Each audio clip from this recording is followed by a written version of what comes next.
பிஸ்மில்லாஹிர் Rahman Rahim. Hi friends, அஸ்ஸலாமு அலைக்கும்.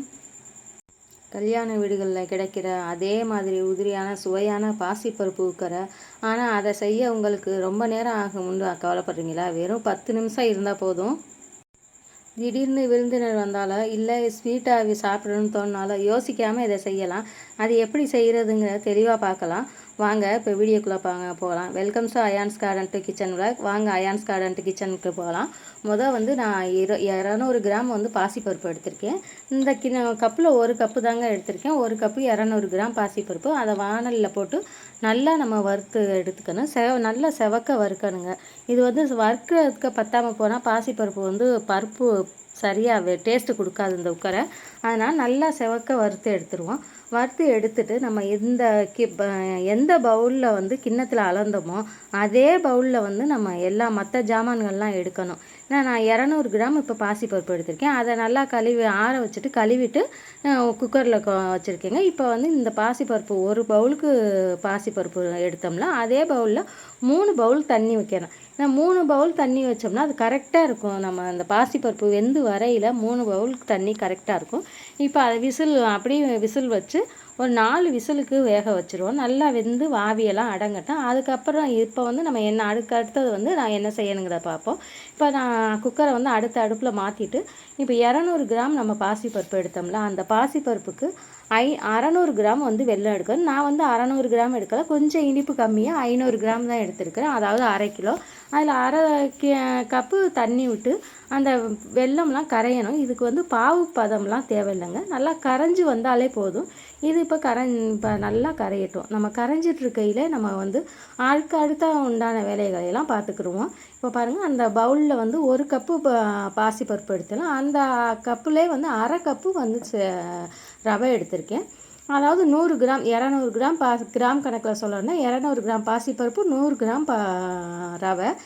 அதே போல் அதே பவுலில் அரை கப்பு அந்த அரை பவுல் நெய் எடுத்துக்கலாம். நெய் ரொம்ப தேவையில்லைன்னு தேவைப்பட வேணாங்கிறவங்க அந்த 1/4 கப்பு நெய்யும் 1/4 கப்பு ரீஃபண்ட் ஆயிலும் எடுத்துக்கலாம். நான் இந்த 1/4 கப்பு நெய் 1/4 கப்பு ரீஃபண்ட் ஆயில் தான் எடுத்து ரெண்டையும் ஒன்றா கலந்து வச்சுருக்கிறேன்.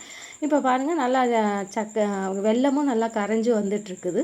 இந்த வெல்லம் கரைஞ்சிட்ருக்கையில் நம்ம நல்லா கரைஞ்சிருச்சு பாருங்கள். இறக்கி வச்சுட்டு இப்போ நம்ம ஒரு வானலை வச்சு நம்ம நெய் எண்ணெயெல்லாம் கலந்து வச்சுருக்கோம்ல, அதில் 2 ஸ்பூனை எடுத்து போட்டு அப்படி இந்த ரவையை நல்லா வறுத்துருவோம். ரவை வறுத்து நல்லா செவக்க வறுக்கணுங்க. நல்லா வறுத்துடணும்.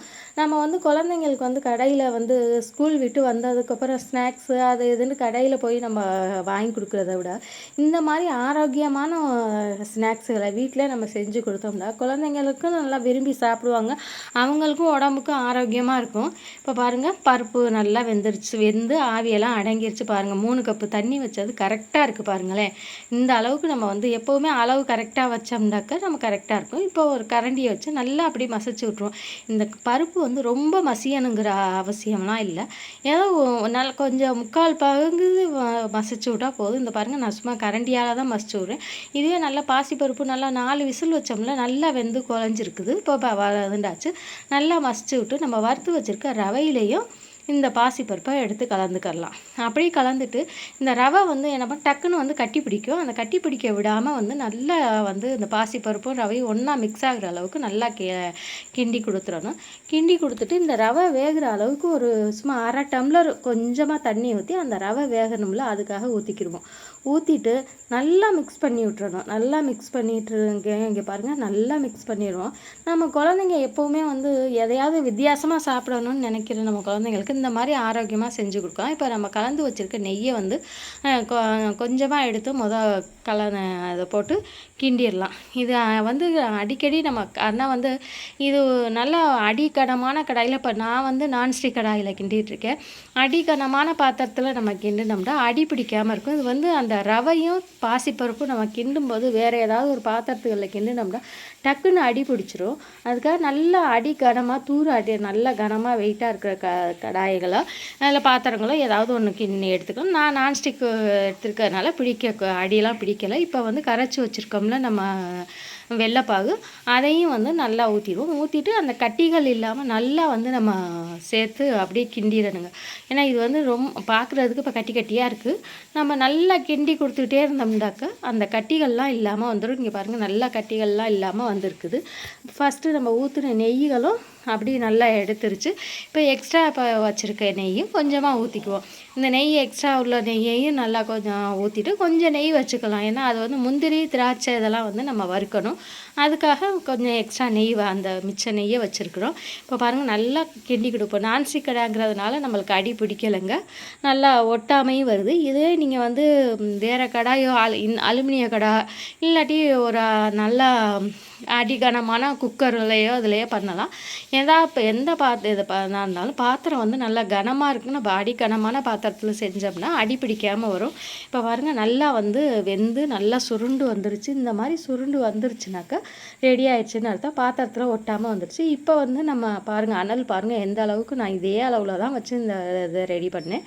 இப்போ வந்து நம்ம மிச்சம் வச்சுருக்க நெய்யை வந்து ஒரு தாளிப்பு கரண்டி எடுத்து வச்சு அதில் போட்டு பண்ணி மிச்சம் இருக்க நெய்யும் ஊற்றிட்டு, இப்போ முந்திரி திராட்சை நம்மளுக்கு எந்த அளவுக்கு தேவையோ அந்த அளவு போட்டுக்கலாம். நிறைய தேவைப்படுறவங்க நிறைய போடலாம், கம்மியாக போட்டாலும் போடலாம். நம்மளுடைய இஷ்டம் தான் முந்திரி திராட்சையெல்லாம் போடுறது. வெறும் முந்திரி மட்டும் போட்டாலும் நல்லாயிருக்கும். நான் வந்து திராட்சை பழமும் எக்ஸ்ட்ரா சேர்த்துக்கிறேன். இப்போ நெய் சூடானதுக்கப்புறம் ஃபஸ்ட்டு முந்திரியை போட்டு நல்லா வறுத்துடணும். அந்த கலர் மாறி வரப்போகையில் வந்து நம்ம திராட்சை பழத்தை போட்டோம்னா ரெண்டும் ஒரே ஈக்குவலாக ஒரே நிறத்துக்கு வரும். நம்ம ஃபஸ்ட்டே வந்து முந்திரி பருப்பு திராட்சை ஒன்றாவே போட்டுட்டோம்னா வந்து முந்திரி பருப்பு செவக்கிறதுக்கு நேரம் ஆகும், திராட்சை வந்து சீக்கிரம் அப்படியே கறிக்கணும். அதுக்காக தான் முந்திரி பருப்பு போட்டு ஒரு பாதி செவந்ததுக்கப்புறம் நம்ம திராட்சை போட்டோம்னா ரெண்டும் ஒரே நேரத்தில் ஈக்குவலாக இருக்கும். இப்போ பாருங்கள், இதில் கலந்துட்டேங்க. கலந்து சூப்பரான பாசிப்பருப்பு உக்கரை ரெடி ஆகிடுச்சு. இது வந்து உங்கள் ஸ்கூல் விட்டு வர்ற பசங்களுக்கும் சரி, நம்ம வீட்டில் உள்ள பெரியவங்களுக்கும் சரி, யாருக்காக இருந்தாலும் இது வந்து ரொம்ப பிடிக்குங்க. இதே போல் நீங்கள் உங்கள் குழந்தைங்களுக்கு உங்கள் வீட்டில் உள்ளவங்களுக்கு செஞ்சு கொடுங்க. இந்த வீடியோ உங்களுக்கு பிடிச்சிருந்தா எனக்கு சப்ஸ்கிரைப் பண்ணுங்கள், சப்போர்ட் பண்ணுங்கள். இப்போ தான் முதல் முறையாக பார்க்குறவங்களா இருந்தாக்கா எனக்கு சப்ஸ்கிரைப் பண்ணி சப்போர்ட் பண்ணுங்கள். அப்படியே உங்கள் நண்பர்களுக்கு அதிகமாக ஷேர் பண்ணுங்கள். இதே போல் இன்னும் ஒரு சூப்பரான அடுத்த ஒரு வீடியோவில் உங்களை சந்திக்கிறேன். Bye friends. அஸ்ஸலாமு அலைக்கும். அலைக்கும் சலாம் வரஹ்மத்துல்லாஹி தஆலா வபரகாத்துஹு. குழம்பு மல்லித்தூள், பச்சை மல்லித்தூள், குழம்பு மிளகாய்த்தூள், தனி மிளகாய்த்தூள், இட்லி பொடி, கருவேப்பிலை பொடி, பூண்டு பொடி, நெல்லிக்காய் லேகியம், அரிசி வடகம், கூழ் வடகம் இதெல்லாம் ஆர்டர் பேரில் செஞ்சு கொடுத்துக்கிட்டுருக்குறாங்க. தேவைப்படுறவங்க இந்த வாட்ஸ்அப் நம்பருக்கு, ஸ்க்ரீனில் தர வாட்ஸ்அப் நம்பருக்கு கான்டாக்ட் பண்ணுங்கள். உங்கள் வீட்டுக்கே கொரியரில் அனுப்பி வைப்போம்.